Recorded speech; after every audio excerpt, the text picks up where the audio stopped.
I'm gonna show you how to rig out your X100VI with our base plate, MagFlip hood, thumb grip, and soft shutter. So first off, with the base plate, pretty simple. X100VI just slides right over the top there, and then you just thread that screw right through the tripod plate at the bottom. And once that's on, you got your two options to mount to a tripod. You've got your screw at the bottom, but then you got your Arca plate here too for landscape mode. To get the MagFlip hood on, this will actually work for the X100VI as well as the X100VI. There's a little ring that I lost, I don't know where it is, that threads right here on the outside of the lens. You're gonna unthread that, and then you're just gonna take the MagFlip hood and thread that on right in its place.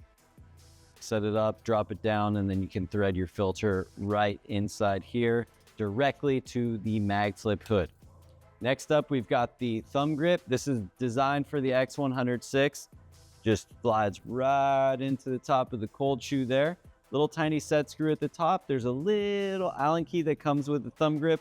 You're gonna set that in there and just give it a nice little finger tighten. And that's just gonna fully lock down the thumb grip so it doesn't slide around at all. And finally, the soft shutter, you're just gonna thread right to the top of the shutter button there. And you're gonna tighten it until the on-off switch goes from off to on with just very light finger pressure. Don't over tighten it. That's it for the Fuji line. Let me know if you have any questions. See you on the next one.